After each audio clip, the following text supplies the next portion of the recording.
Birth order can have a lot to do with complicated relationships. Joining me is Jeffrey Kluger. He's the author of The Sibling Effect. And Jeffrey, there have been studies about birth order before. Yours a little bit different. Explain it. Well, scientists have been looking at birth order for a while, but in a whole lot of ways now we're finding a lot of interesting new details about just how profoundly we are affected by the simple fact of what order we pop out of the womb.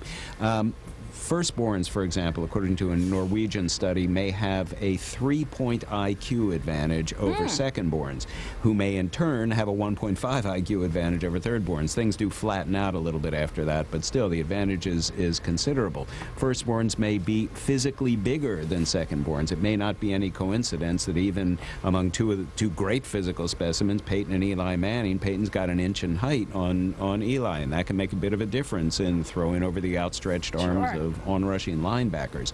Firstborns tend to be overrepresented in CEO suites, according to a new study. There's simply more of them. Firstborns are overrepresented in Congress. There's simply more of them in Congress as well. 21 of the first 23 American astronauts were either firstborns or singletons. Lastborns tend to be funnier. They tend to be more charismatic. They tend to be more charming. This is called what psychologists call a low-power strategy. You have to learn how to charm and disarm so you don't get slugged in the playroom. And middleborns do tend to be a little bit more lost in the thickets. They tend to have lower self-esteem issues, but they also tend to forge better relationships and social networks outside the home, simply because their needs aren't getting met quite as well in the home.